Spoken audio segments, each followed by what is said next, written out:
academia, conventional economics really means neoclassical economics. And it was essentially the mathematization of the classical economics of Adam Smith and Ricardo and John Stuart Mills that was essentially, math was adopted based on, really they took the math that was used in mechanical physics, applied it to economics, and economics therefore became the science of marginal values. It's called the marginal revolution as well. But anyway, we'll talk about neoclassical economics, and I'm going to give a very simple layman's view of it. But to begin with, the pre-analytic vision of neoclassical economics, it's really that the economy is the whole and the ecosystem is the part. The ecosystem provides useful raw materials and absorbs our waste and provides some nice amenities, pretty scenery.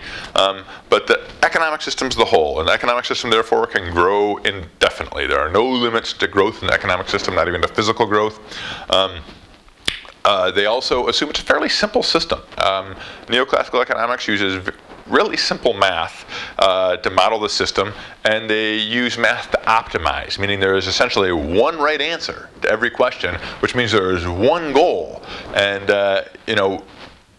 ecological economists view human behavior as quite complex. There's many things that satisfy us and give us satisfaction, many human needs, and under those circumstances in a complex system you can't optimize. But neoclassical economics really views it as a very simple system. And they also have very simple views about human behavior. So humans are seen to be essentially perfectly rational.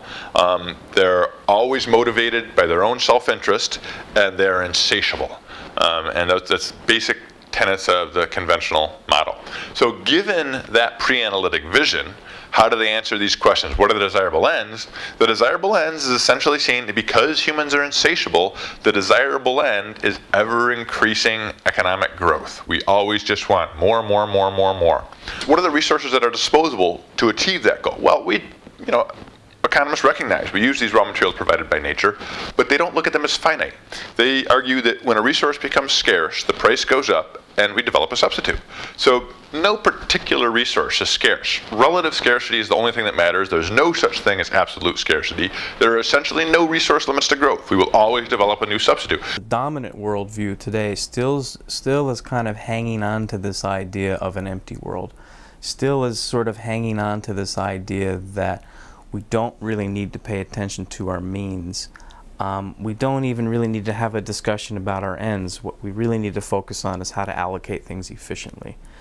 And economics, neoclassical economics or Walrasian economics, really has been about that narrow allocation question. How do we allocate the scarce resources?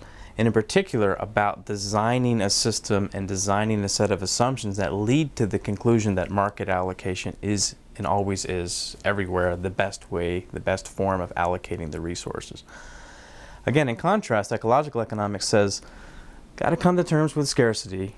You've got to figure out what the physical and the social characteristics of the resources in question are first before you can even answer the allocation question.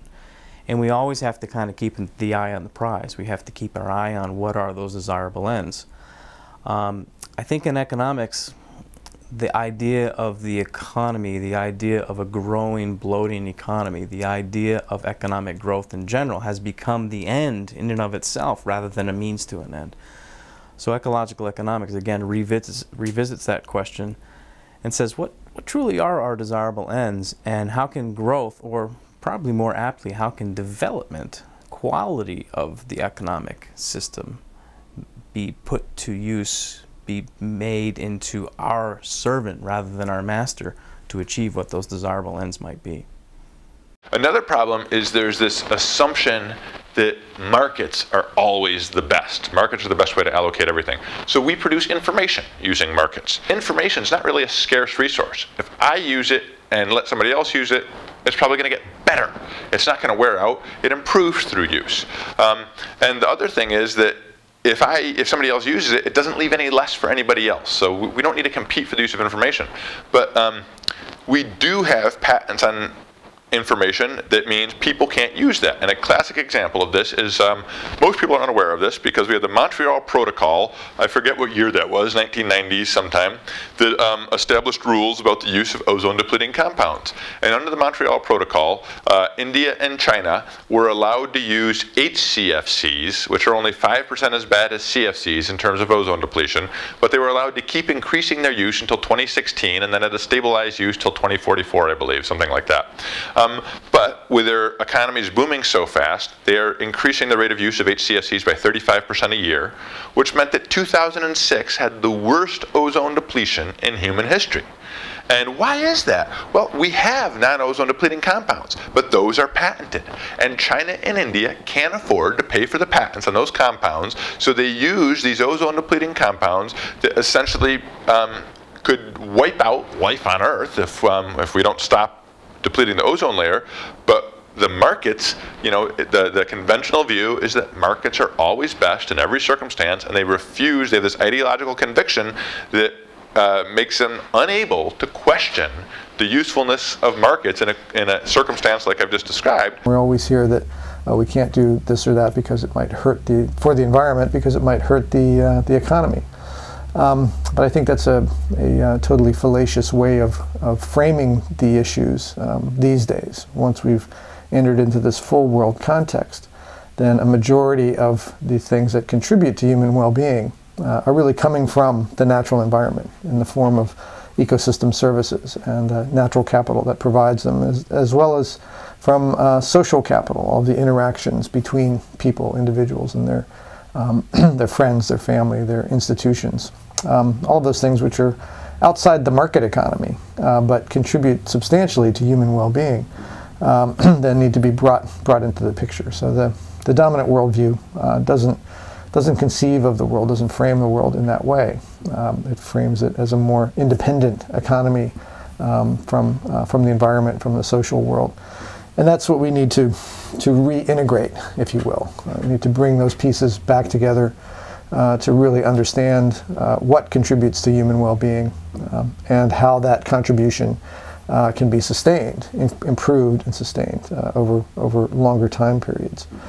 The other problem, I think, with the dominant worldview is that it presumes that there's almost perfect substitutability between these various factors that contribute to human well-being. So if we run out of natural resources or ecosystem services or any of those things, we can simply substitute more built capital and engineer our way out of these problems. But I don't think that's the case. I think there's lots of evidence to show that there's limited substitutability across these major types of capital, natural, social, human, and built capital. And so we have to balance that contribution. It's not a matter of focusing on one of those types of capital, as we have been doing, and I think that's the dominant paradigm recently anyway. So we have to move away from that and get to a worldview that's much more with those different sorts of capital assets. The whole climate change and climate disruption debate, I think, fits into that quite nicely. That we, through our activities of burning fossil fuel, we've affected the carbon cycle, the climate balance that's allowed humans to grow and thrive on the planet. So we're destroying some of our natural capital assets.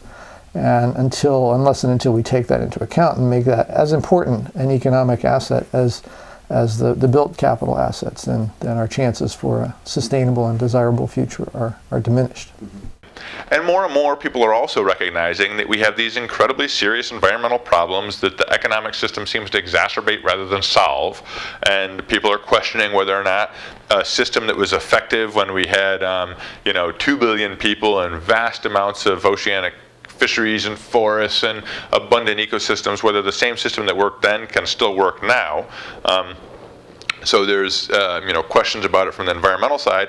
And right now, as I speak, we're entering into a financial crisis, and people are really starting to wonder whether a system that allocates all of our surplus to some financial wizards is the best way to manage the global economy.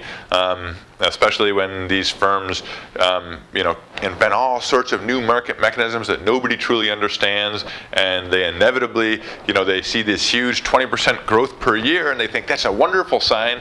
Ecological economists see that and say exponential growth is impossible. That's a terrifying sign. And inevitably, it turns out ecological economists are right, because that kind of growth can't be sustained. So our financial system is collapsing, which might bring people to question this dominant paradigm. So I think right now we are at a critical point in the history of economics where people, for ecological reasons, for stability reasons, as we understand more about human behavior, that the conventional model is getting ready to collapse.